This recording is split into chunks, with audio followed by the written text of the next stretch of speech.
coaches and players. Rivalries in college football make things special.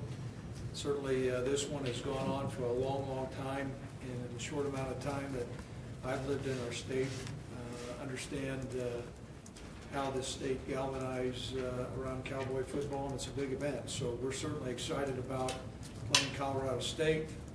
It'll be a great afternoon in War Memorial Stadium. So at this time, open up to any questions. And we have some questions, I guess, that are online. Bob, you're from Associated Press. You have a question? Yeah. I guess things are pretty not so good, going so good right now. How confident are you that this will be the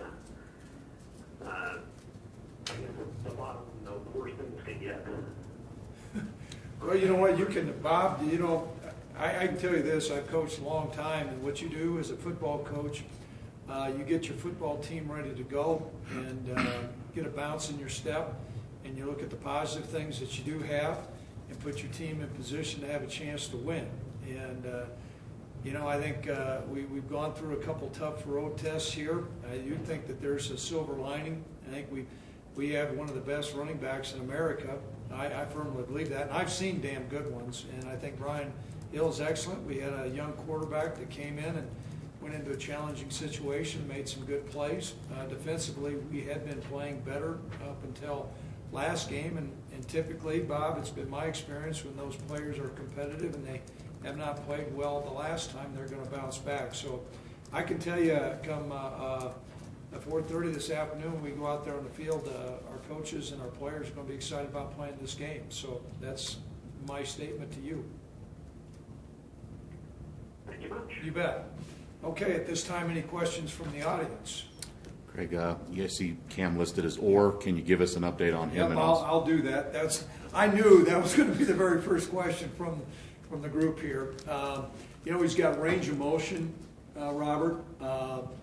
You know, we're in hopes that, you know, I've seen those guys progress pretty fast. Right now, I would say you can count on Nick playing, but what I did not want to do is mislead the group here to say that Cam does not have an opportunity, but it'll be later on in the week we'll know a little bit more. So, but he's further along than where he was. But, you know, at this time tonight, Nick's going to get all the reps. Is Gentry still a no-go? No, he's no-go. Yep.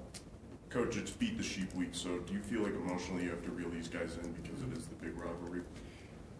You know what, there's no doubt that this is a special football game. We're going to acknowledge that. I think the first thing that we need to do is build on some of the positive things that we did against Utah State, and there are some. There's a whole lot of corrections. And so before we even get focused on Colorado State, I think we've got to correct our mistakes. We've got to mend some fences here, because defensively that was a poor performance. And for us to have an opportunity to win in this game, we were going to have to play good defense. And last Saturday night was not a real showing of a defense that I feel like we have. And so that's going to be our first objective, and that will be addressed this afternoon when we go through the film session. And then as the week goes along, you know, certainly we get into an intense game plan with Colorado State. I think, you know, we'll need to make sure that the guys recognize that beyond all the hoopla, there is a football game that's going on, and be really focused at the task at hand.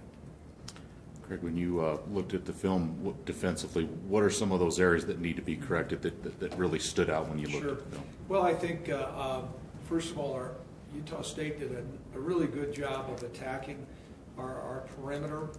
When I say perimeter, Robert, I'm talking about the back seven, whether they're cornerbacks, strong safeties, nickels, or safeties.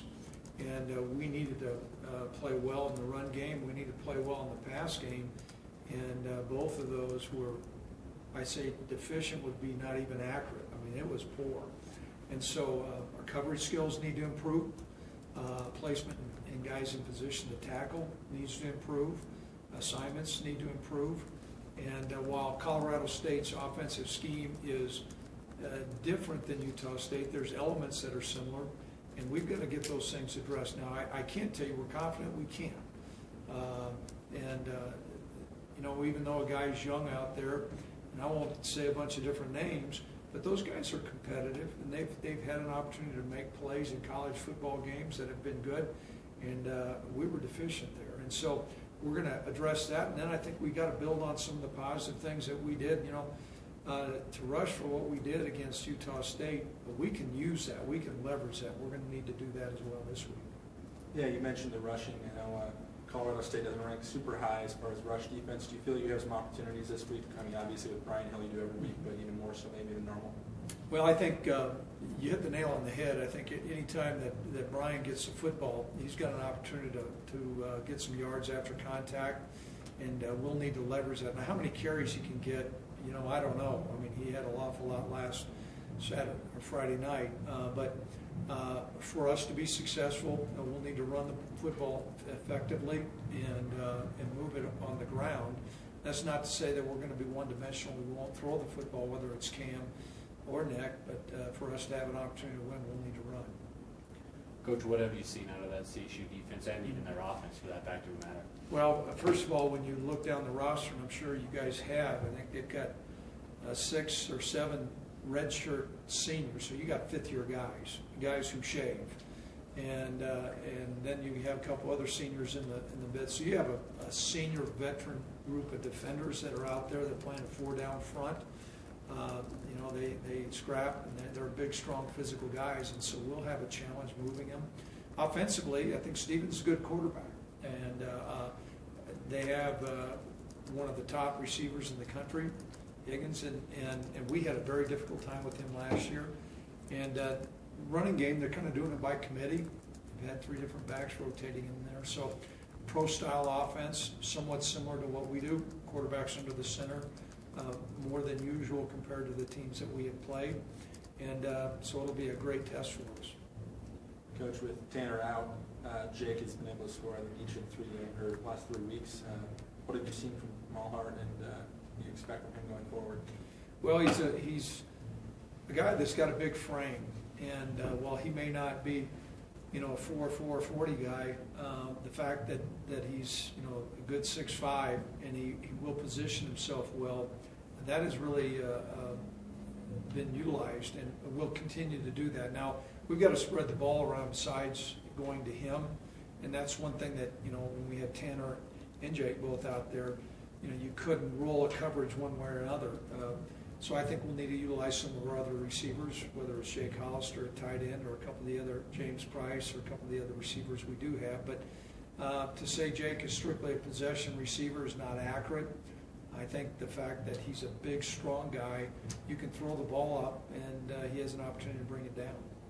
Craig, after seeing Nick, you know, you said last week you weren't going to change the offense for him, but after, you know, getting more reps and stuff, do you feel like you can do a little bit more with him without divulging game plans? Do you feel more confident in that area with him? Well, what was really encouraging, Robert, was he was able to go through a week's game plan and take a lot of the reps as a starter, and you know, I thought he played with a real great deal of composure, and as a result of that, we certainly can add more. You know, we scaled things back, didn't want to put him in a position where he wasn't going to have an opportunity to be successful, and I thought that he did a nice job. So you'll see us open up the playbook more.